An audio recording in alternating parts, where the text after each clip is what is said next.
Hi, and welcome to the Virtually Yours podcast, Outsourcing Mysteries Exposed, the no BS hustle-free podcast for business owners who outsource or provide outsourcing services. I'm your host, Rosie Shiloh, virtual assistant advocate and owner of Virtually Yours, the virtual assistant network. Let's get started. All right, welcome everyone to today's podcast. The case of the leveraged lady, I'm going to call it. I've got Renee Hasseldine here, the leverage queen. She's leveraged and loving it. And I wanted to talk to her today about mistakes people make in their business that are stopping them from being awesomely leveraged. Welcome, Renee. Thank you so much for having me. It's great to be here. So before we continue any further, I talk about mistakes people make in leverage. I'm just going to name the elephant in the room and talk about mistakes people make in podcasts. Oh, I hate you. Excuse me, podcast hosts, please make sure you press record. I'm just going to let you guys fill in the blanks from that. Completely unrelated to what we're doing here today. Completely. Has nothing to do with Rosie Shiloh. No. I've never done anything like that before. Stu! Renee! Moving right along. With that lovely elephant just stampeding through. I'm going to see if I'm going to find a graphic of an elephant just stampeding through the screen. Awkward. Lucky we know each other. We're just going to get that out of the way, and now I can just be normal again. Yeah. And we're just going to, share all that genius that we've already shared. Pretend like nothing ever happened. Yeah, right. So, today, I have epically failed to leverage my time by not pressing record. So give me some other ideas, some other things that people do that are not helping them leverage in business. And I'm pretty sure you will have actually done a lot of these, yes? And you see the biggest mistakes that I've made are kind of the mistakes that I see other people making as well. So, jokes aside, I do want to say that I highly, highly respect Rosie for being completely leveraged and loving it, because she does work 2 days a week and has a 6-figure business, which is just fantastic. So, screw you to the hustle, because Rosie Shiloh is making it work. She's working it. Working it, baby. Working it. Even if she does have to record podcasts twice because she forgets to press record, she still works 2 days a week. See, that's time is impossible. She can't press record. I know. Imagine, it'd be like world domination if I actually recorded things that I was supposed to be recording when I was supposed to be recording them. Imagine that. Amazing. So I think we'll kind of take a step back as well, Rosie, because some people might not know what I'm talking about when I talk about leverage. Yeah. So let's clarify that first. So for me, leverage is working less and making more money. It's and therefore for me that means having more fun, because we're working on the stuff that we love and we're doing the stuff that we enjoy with people that we love to work with, the way that we love to work, the way that kind of fills our tank and makes us feel awesome about life and our business. So that to me is leverage and loving it. And that's what I aspire to in my business, and that's what I aim to help my clients to create for themselves as well. So yeah. Perfect. That's kind of what we're aiming for. So the mistakes people make around that, first one, comes down to my biggest self-sabotage strategy for like the first 16 I love that years you have a self-sabotage strategy. That's awesome. Yeah. SSS. Yeah. Oh, I'll write that down. Yeah. Is shiny object syndrome. Yeah. I love a shiny object. And I know, Rosie, we could start a shiny object syndrome anonymous kind of, or recovering shiny. Something like that. I like it. We are recovering. We are recovering. I think we're getting better. I think we're both doing much, much better these days. Yeah. What would happen for me is that I get all the excitement and the juice when there's a new project or a new business. So I started lots of businesses. Even though this is my 18th year in business, I've reinvented the wheel a million times. because once things started to feel like I was on the treadmill, or, things were getting repetitive, or, I was starting to do really well in the business, I would get bored. And that boredom, or I would get burnt out and exhausted and just hit a wall and go, I hate this. I'm going to do something else. And I'd find something else that looked exciting and new. And so I would chase those shiny, shiny objects. And that actually held me back, because in that I wasn't even strategic in which shiny objects I was chasing. It was just anything that looked shiny and new, even if it was not actually going to serve me or my business or my clients. So, yeah. I've created now a shiny object syndrome flowchart, which every single thing, every new idea I have for the business or any team member has in the business, we put it through the shiny object flowchart to see if it passes. So I'm happy to give that to you guys for free if you'd like. Do you want to put it in the show notes? Yes, please. All right. Yeah. You will have. Nice. Yeah. And this happened yesterday because we're looking at ways to new ways to start getting leads for our half-day workshops and the national tours that I'm running. And all the warm leads that I already have in my existing audience are starting to dry up, because I'm doing my 4th national tour, in a couple of weeks. I start on Monday. So but by the time this goes to air, that probably halfway through. Last Monday, yeah. Whenever. So yeah, we need a new source of leads. And so one of the things that I'm looking at is looking at Pinterest, because that can drive traffic to the website. And as long as our landing page is converting, hopefully that's going to lead to new people, new bums on seats, right? So I was like, yay, I'm talking to this person about Pinterest and I'm so excited. And Stevie's like, have you run this through the shiny object syndrome flowchart? And I was like, no, not yet. So I did it. And it passed.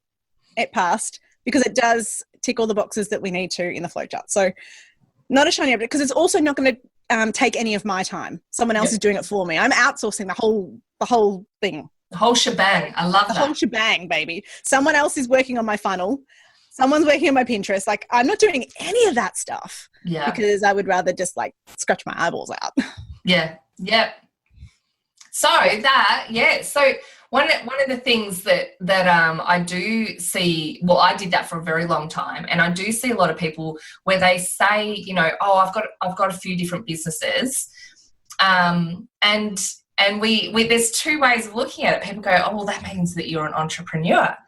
But for me now, and I used to think that, for me now, I think, oh, you haven't found your zone of genius. You haven't found what, as Renee calls it, hasn't found what juices you.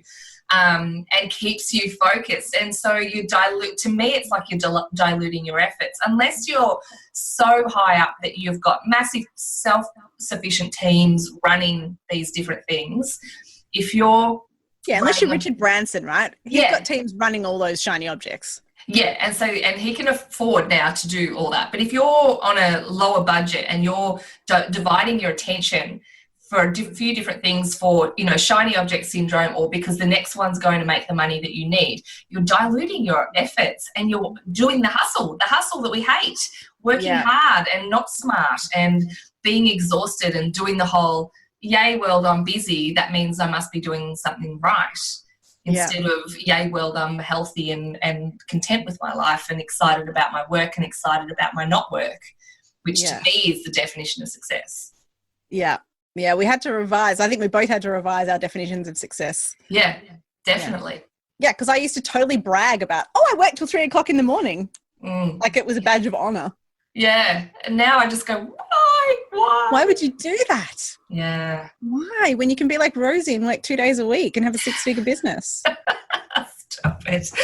Or you could be like me and, I work during school hours, during school terms. Yeah, and school holidays. You're doing what you want to with the family. To me, a little while back, I was talking to the VAs on my network about their definition of success and what they do to sabotage, like what you were saying, what's your self-sabotage strategy? I'm going to use that now. And, they were stopping themselves because, they were referring to other people's definition of success, and that scared them. So they're like, well, if I succeed, I'm going to be too busy, or I'm going to drop the ball, or people are going to see that I'm a fraud. And I'm like, well, hang on, what's the definition of success that you're referring to here? Because that sounds like someone else's definition of success, not yours. Because your definition of success doesn't include feeling crap. Your definition of success feels good. So there should be no fear around your definition of success. Yes, and that totally leads into, great segue, totally leads into my mistake number 2 that people make, which is not playing to their strengths, being, looking at other people's definitions of success or business models that work for other people and thinking that that's what they have to do as well to succeed. And that's totally wrong town. I did this myself. Oh my God, it's hard to even say this out loud, but it was only like early 2017. It's not even, I can't even say it's 2 years ago. It's like early last year. I started a mastermind, which is the dumbest thing I could possibly do, because I do not thrive as a supporter and a nurturer. What I found with, running a mastermind, we'd have these, I think it was twice a month we had Zoom calls for the group. And then we also did quarterly in-person events as well. But what I really struggled with was, because they were a mastermind group and they were paying a monthly membership fee to be part of that mastermind, I felt like I had to be present and hold the space for them in between those actual scheduled parts. Mm-hmm.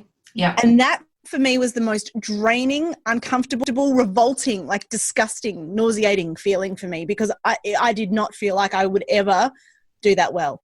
Yeah. I felt like there was no way that I could ever live up to the expectation I had in my head of what that should look like. Yeah. And it felt completely draining. It was not playing to my strengths, because my strength is I get in, I innovate, I create. I'm like, whoa, massive impact, exciting. Let's do this fun thing. And then get out of here. Yeah. I'm done. Moving on. I'm going to watch you. I'm going to stand back and watch you do awesome shit in the world and thrive and succeed and kick butt, totally nail it. And I'm going to celebrate your successes with you. Yeah. But I don't need to be holding your hand, because you're a smart business owner. Yeah. And that's the way that I love to work. Get in, get out, move on. Yeah. Although, and it's that's your work strategy for your customers. It doesn't feel like you do that, because you do celebrate their wins and you do cheer them on. It's just without an obligation to do so, because they're not paying you this ongoing fee. And so it's more natural and more more loving, because it's just genuine. I'm not doing it because I'm paid to. I know there was this funny thing. Someone took a photo of me the other day of I was a guest speaker for Kerry Nelson, who runs Our Place in Camberwell. If you're in Melbourne, go check it out. And I was sitting there because I was a speaker, but also Kerry got up and did a talk, and she ran through the 4 models she created in her signature system.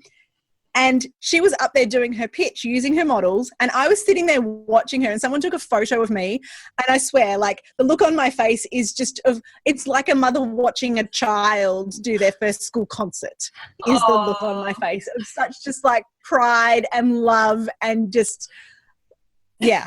I do. I get so excited seeing my clients using their models and kicking butt with them. Yeah. Like that's it. That's all I need to do. Like that's why do I not have to chase shiny objects? Because that's my shiny objects now. My clients are my shiny objects. Every new client is a new shiny object. Yeah. And that means that I don't need to go chasing shoes. Oh, the shiny shoes. The shiny shoes, we got them in. But we do like we like chasing shiny shoes. We're going to do that. Because you've got time to do that. I do have time to do that. But yes, my antidote now is that I don't need to chase shiny objects or get that buzz from a new business or a new project, because I get the buzz from my new clients. Every new client has a new signature system to create. Yeah. Yeah. That's exciting to me. That's my shiny object. Yeah. And I've seen you in the room running it, and you can tell that is totally your shiny object. It is your zone of genius. Seeing that product evolve and then, being implemented, to me was just such a beautiful thing, because it was spot on. and it's delivering. And I'm going to get you to run through it briefly in a minute, because to me, the signature system is leverage. It is perfectly leveraged, but we'll get through the mistakes people make first. Because that's when you're working on other things that were around the signature system, you're doing great, but as you've said before, you were like, this is good, oh, this is the best bit, and then this is good, and then you went, I'm going to get rid of the this is good and just focus on this is the best bit, and not fear the fact that you're not delivering all the stuff around it. Even though people need the stuff around it, they can get that elsewhere. As you said, you have your collaborations, and then that's not fearing niching at its absolute best. Yeah. Well, it's so much easier to become the go-to expert in one thing, than just be a jack of all trades. Absolutely, love it. What else have you got for us? So I would say that number 3 is trying to do everything yourself. So I held back on hiring my first team member because I was waiting until I could afford it. Yeah. And so, I mean, I'm preaching to the converted here, really. Yeah. I know your audience members understand the importance of hiring someone. And what I realized was once I did hire that person, suddenly I had all this extra time, and more importantly than the time is the headspace to actually be smarter about how I worked and make more money. And so, every new team member that comes in, I easily pay for them and more by the extra revenue I can generate with the time available. So, and the headspace available. So, and you're getting 3 things really, because you're getting the headspace, you're getting the time, and also everyone's working on what they're passionate about. So the delivery is better and the marketing is better. Everything looks better. And so then you're ticking all the boxes because you've got the right people there to help you. Yeah. And again, that comes back to another one of the ways that I avoid my shiny object syndrome, because having the team members there means they take care of all the stuff that's in their zone of genius and plays to their strengths. Yeah. So everybody loves their work in my team. I make sure I'm hiring people that are going to love the work that I'm delegating to them. Otherwise, I don't want my team members to resent me or resent the work that they're doing. Yeah. They need to love it too, right? And so they're taking care of the stuff that's not in my zone of genius and doesn't play to my strengths, which means that because I'm only doing the stuff that is fun, I don't get bored and I don't get annoyed, and I don't kind of go, I'm over this, move on. And everyone's doing what they think is fun, which is really cool. I love that everybody loves different stuff. And so the people on your team would think that the bits that you do are the definition of torture. Yes, they probably think some of the stuff that I do is scary. Yeah. And you love it. Whereas the stuff they do, you just go, oh my gosh, poke my eye out with a fork. Thank you very much. Yes. Where's the corkscrew? And they just go, this is where I can just make it amazing and make it flow and make it perfect. And that's exciting for them. And then Captain Planet, hello, forces combined. I have no idea what Captain Planet is, but I'm looking at it. Oh, all right. Well, I'll put it in the show notes. Oh, God. Totally going to do it. Captain Planet. Hilarious. All right. Mistake number 4 then. Okay. Is, and this is almost, again, it just feels like it all comes back to shiny objects, because this one is about people trying to create leverage by doing one-to-many before they've mastered one-on-one. And I don't know if you see this happen so much in your industry, but where I circle with coaches, experts, thought leaders, everyone thinks the answer to everything is to create an online course. Yes. If you can't sell one-on-one, you cannot sell one-to-many. If you cannot get results for your clients one-on-one, you will not get results for your clients one-to-many. Yeah, absolutely. Because that is so much harder. So until you can show me that you can sell and get results in one-on-one, you are not ready to do one-to-many. Yeah. I'm going to piss a few people off by saying that, but screw it. No, it's true. And you know what? I don't think I've heard anyone say it like that. And I completely agree. You can't do one-to-many, because one-to-many needs to be a really refined formula where you know enough in there that you can feel confident to tweak and tailor your responses according to each person's situation. And you cannot do that unless you've done that plenty of times. So like with my mentoring, I've done one-to-one for years. Then I started my smaller mastermind group, and now I'm doing my online course, which is 1-to-20, and which I know you love. And that's because, hello, signature system. And if I hadn't done the stuff before, when I'm talking to them and they're throwing different questions at me, I wouldn't be able to cope, and I wouldn't be able to find, you need to have a certain number of years under your belt as well to know enough of the pitfalls that can occur. You need to have stuffed up enough to be able to support them and guide them. And people who, I was talking to, one of my other podcast guests was Sonia Statman, and we were talking about this, how people try to coach without having fallen over a few times themselves and being able to pick themselves up.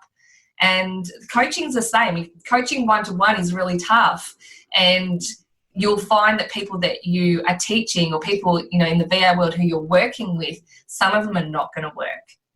And you need to cope with that. You need to understand how that works, because you're magnifying the possibility of that happening as soon as you magnify your numbers. Yep, exactly. You need to have the runs on the board and the experience to back up going one-to-many. Because when you're working one-on-one, you've got more freedom. If you're my client, Rosie, and we're working one-on-one, and I try a strategy and it doesn't work, without even having to admit that to you, I can just gently pivot and ask another question, and we can just go in a slightly different direction, and you're probably none the wiser, because in one-on-one, I can totally be flexible in my approach with working with you. Yeah. That's part of the learning process in building up your experience and skills as a business owner. It's really, really, there's no way around that. There's no way around that except just doing it. Yeah. And until you've done that, as you say, like, that's how you learn the lessons. You go, okay, well, this didn't work with Rosie. So, I could try it again with a couple of other people and see if it was a Rosie specific not working, or actually if it's just a shit idea. Yeah. So, you can start to learn that. You need the numbers on the board with working one-on-one with those clients to actually see patterns emerging on what works and what doesn't. Yeah. And then you can start to turn that into a signature system. So of course it comes back to this. Then you can map out a signature system based on some facts, based on your experience, and having substance behind it to back it up. You're not just going, well, here's a 7-step process. I've no idea if it's going to work or not, because I've never done it before. Yeah. Or I've done it for me and it worked. I see that a lot, where people go, it worked for me, therefore it's going to work for you. No. Yeah. No. Yeah. No, that's not how it works. Doing it once for yourself is not enough. And the only exception I would say to that, because I do see then, I do have clients who've been, 25 years management consultants in corporate who come out. They don't need to necessarily start off working one-on-one, because they've had a bunch of clients and experience in applying their expertise in different ways. Just because someone else is paying their salary doesn't make a difference, I think. As long if they're using those same expertise and skills then in their own business, then that's my exception to the rule. Is yes, that it's those skills and experience from your previous employment are relevant, and therefore you can probably shortcut or potentially bypass the one-on-one in your business. Yeah. But remembering that selling that one-to-many is still going to be harder than selling one-on-one. But as long as you're willing to accept that and you're a genius at sales and marketing, good luck to you. Yeah. Yeah. Love it. So I want to ask you as well, because I love those 4 things, because I see them quite often. And if people are listening and they're going, oh God, I do that, then, it's a good thing, because just being aware. We're with friends here, because Rosie and I have done them all too. So yeah, we've done them, and I'd love to help people shortcut through those and identify earlier on that it just doesn't work, because, we're hearing everybody saying that this is the definition of success, and you need to be an entrepreneur, and you need to have the hustle. And that is such bullshit. It is such bullshit. I'm calling it. And they are mistakes that they just don't work. If you want to be, raising a family and running a business that you love, then you've got to twist the way that you think about it, I think. Yeah. Totally. So one of the things I did this year that was really great for leveraging, and it helped me just get my book out, which I'd been procrastinating on. So for like you'd be horrified by how long. Go tell me, go, admit it. Okay, so there's a section in it where I had to rewrite it 3 times, and it was like, it started with, so I'm, you know, in the text I'm talking about where I'm at and what my business looks like at the time. And I started, and I am at a gym, like a kids gym, and I'm heavily pregnant with Ella, right? Yeah.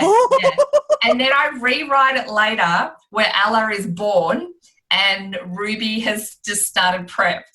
And then when I wrote it again, I'm like, oh, my God, my child is turning 4 soon, and the other one is in grade 2. Rosie, this is unacceptable. 4 years in the making. Yeah, ridiculous. Rosie Shiloh. And then when I decided... I did not believe you had procrastinator in you. I do. Shocked. Yeah, I should give everyone a moment, shouldn't I? Yeah, I'm going to take a moment. It needs a moment to sink in. 4 years. 4 years. Well, it's not like you hadn't written a book before. I thought the first one was harder. I don't think it was, actually. I think the first one was okay because it's easier content. And the second, I was like, oh, this is more advanced stuff. So I was kind of freaking out about it. I'm like, oh, well, you know, this is where I've got to really go, you know, pull out the big guns and make it have more content and have, you know, those questions answered that the VAs who have been in business for a bit longer are going to throw at me. And so it was a little bit more nerve-wracking. And so I'd just been putting it away. And I'd been chipping away at it, but it had never been a massive priority.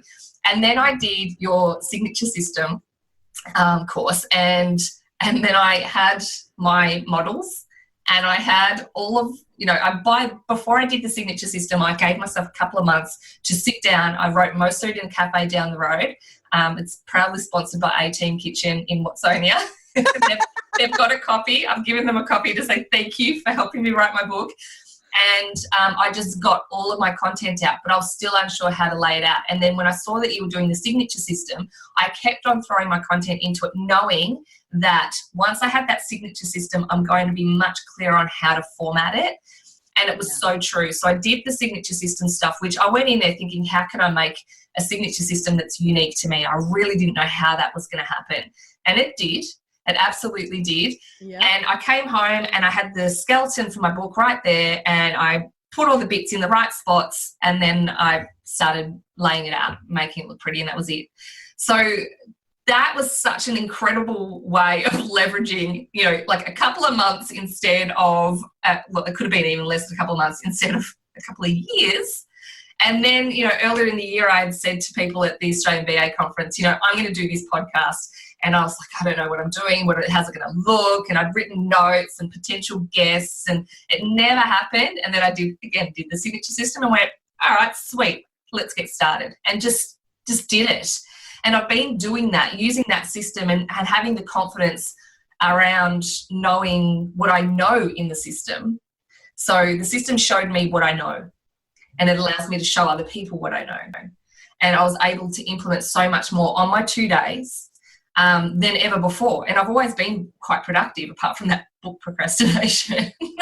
And this year I've just chucked out so much more content than ever before, that I want you to tell people what it is that this leveraged signature system is, so that it's not a big secret to me. I want people to know. So please, what is it? I will share away. But, you know, you're touching on a really huge benefit there, which is that focused clarity. There's nothing like a signature system to give you that clarity, because now you know that if I see you doing anything outside your signature system, I'm going to come whip your ass. Because if you try and this is another way, again, avoiding shiny object syndrome.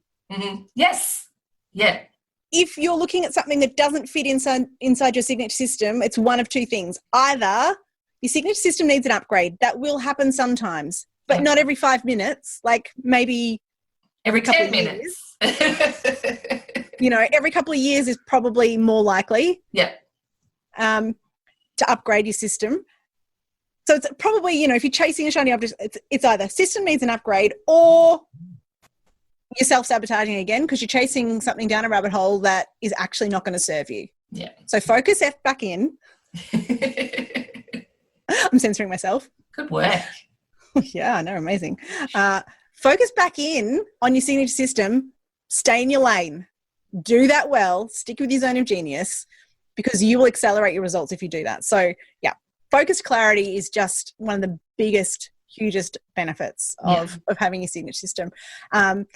And then, of course, as you talked about, is all the content. Like, you will create super fast content once you've got that system done. Like, you will write a book. You'll be able to pump out podcasts, blogs, vlogs, whatever it is that you want to do. It'll always be faster with a signature system. Yeah. And, that's going to actually mean that you can be consistently on message, and people are going to know exactly what it is that you stand for and what it is that you do. And so you're going to get a massive boost in your credibility. It's going to be like, bam. Yeah. You before your models, you after the models, equally worthy of that credibility. The only thing that changes is the perception in the outside world. Yes. Because before the signature system, only you can see it in your brain. Yeah. Yep. Yeah. Yeah. Nice. Yeah. Which then translates into clients and cash. Yeah. Look at you with your own system right there. I love it. I know. It. So just for those, for the advanced players playing along at home, that was me running through my yes model. Because the benefits. Yes. System. And her students go, nicely played. That's one of the cool things, is that when someone asks me on a podcast interview, what are the benefits of what you do, or what are the keys to success, or what are this, what are that, all I have to do is remember my 4 pictures. That's it. So the signature system, thrown again. The signature system is 4 pictures. The signature system is 4 pictures. So a signature system is basically your unique methodology. What is the way that you work with clients to get results? And there are 4 different types of pictures that we can create to actually make that a complete set. Mm-hmm. So I can run through them, and it's a very sexy acronym to help you with that, which happens to be SEXY. It's so sexy. I know. And, you can just imagine also the shape of this visual model is an hourglass, so it is very sexy. People who are just getting audio only are missing out here. They really are. Come watch the video. Yeah, come watch the video. YouTube, Rosie's making eyes at me. Hey. All right, back on, because it's just getting sorry. Back on track. Yep. Okay. So the S stands for the success model. Yes. And the success model is all about what are the key ingredients your clients need to master to achieve success. So yes. So for my clients who want to be leveraged and loving it, they need to have focus and clarity. They need to have a signature system. They need to have products and packaging, team and collaborations. They need to have systems and automation, and sales and marketing. If they have those 6 things, they will be leveraged and loving it. Yep. So those are the key ingredients that my clients need to master. So you can think about, for your clients, what are the key ingredients that they need to master to achieve success? So that's the first model. Yep. Good. Beautiful. Number 2 is the educate model. That's our E. Mm-hmm. And the educate model is all about the action and the doing. This is, you want to be using verbs in this model. So this is, firstly, you need to know who your ideal client is to do this. Where does your ideal client start out? What is the problem that they start with, the scenario that they're in, and what is the outcome and the result that they want, that they're willing to pay for? And then what are all the steps that they need to take to get from A to Z? Yeah. So it's all about the doing. Well, first they do this, and then they do this, and then they do this, and then they do this. And it might be, for the VAs listening, that your client might do it, but also you might do it for them. Yes. So there's going to be a combination of that, right? Some it'll be done by the client, some will be done by you, some will be done together, some will be done for them, blah, blah, blah, blah. Yep. But it's all about what are the actions that need to happen, that need to be taken to get from A to Z. Yep. All about the doing. That's educate. Number 3 is the xcite model. And yes, I've had a creative license there because that's my ex. Yeah. Right. But I was very attached to sexy. So you can all suck it up. Yeah. I love it. I think it's great. Yeah. So the xcite model, this one is all about inspiring and motivating your clients to take action. And I kind of liken this one to the hero's quest or the hero's journey, though. This is showing your clients what is the typical journey for someone just like them. What are the stages that they go through from the beginning of the journey to the successful end that they aspire to, and showing them the stages along the way. So that's your xcite model. Yeah. And so my model actually goes from startup to leveraged and loving it. So it goes startup, progress, maxed out, transition, leveraged and loving it. Yeah. That's my 5 stages. Yep. So I can use that to tell a story and to illustrate my own story, but also I can use it to tell my clients' stories as well, because I've seen my clients go on a similar journey as well. And so the idea of that model is that your clients will do a self-assessment. If they're your ideal client, they'll look at that and they'll decide where they're up to on that journey and where they want to be, hopefully at the top. Yeah. And they'll then they'll see a gap. And when they identify that gap, that motivates them to want to close it. That's our human nature. That's what we want to do with the xcite model. So that's just like your clients see that and they go, yes, can you show me a shortcut? Can you show me how to get there faster? Like, yes, I can. That's what I do. I get you there faster. That's the xcite model. Yep. And then the 4th model is the yes model. Yes. And the yes model is all about having your client saying yes to working with you. And this is purely about showing them the benefits. What are the benefits of working with you, of going through this process? Why? It's answering that what's in it for me, why question.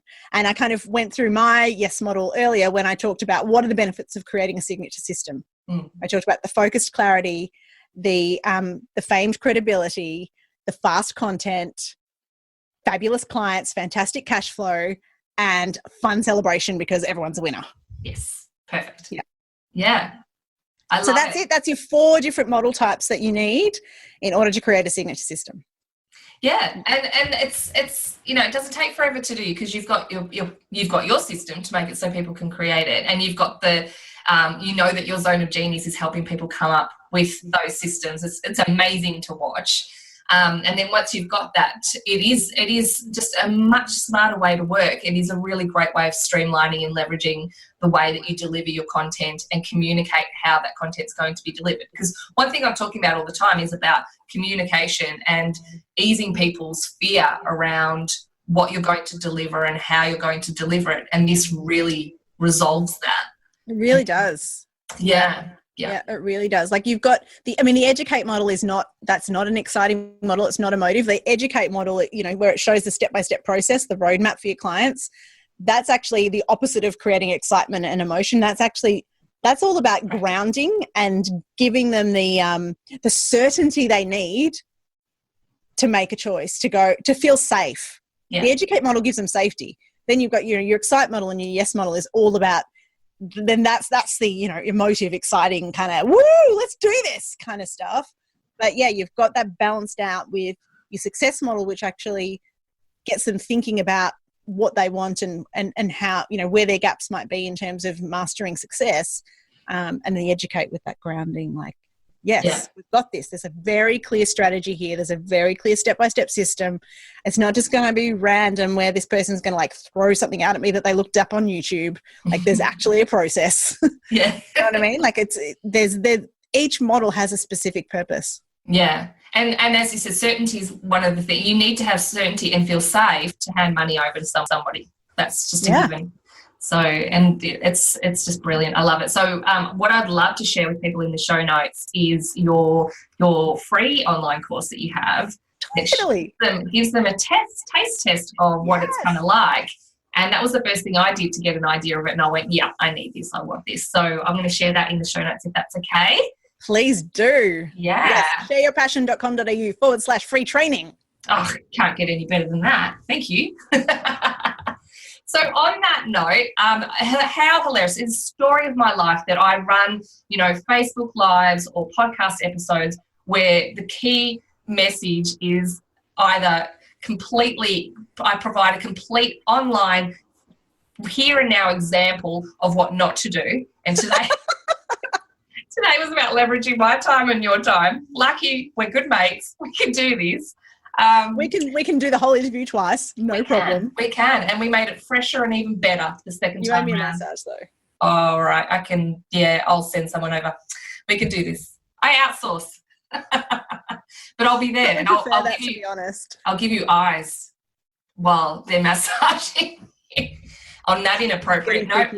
Yeah. It's going to take a bit to edit this podcast, so you may see it in about 6 months. This could be completely unedited, just like Twitter small. Wow. Maybe I'll do an uncut version. That'd be hilarious. That will. Leave it with me. Thank you so much for your time, Renee. As always, it's been an absolute blast. Thank you so much for having me. Hey, thank you for listening to the Virtually Yours podcast, Outsourcing Mysteries Exposed. Between now and our next session, I know you're going to be hanging out to take some action on outsourcing in your business. So head on over to virtuallyyours.com.au and you can download some information there about the best ways to outsource for business growth. If you're a virtual assistant, make sure you join us. We have an amazing virtual assistant community at Virtually Yours, Aussie VAs connecting and helping each other grow. Have a fantastic day, and I'll see you at the next podcast.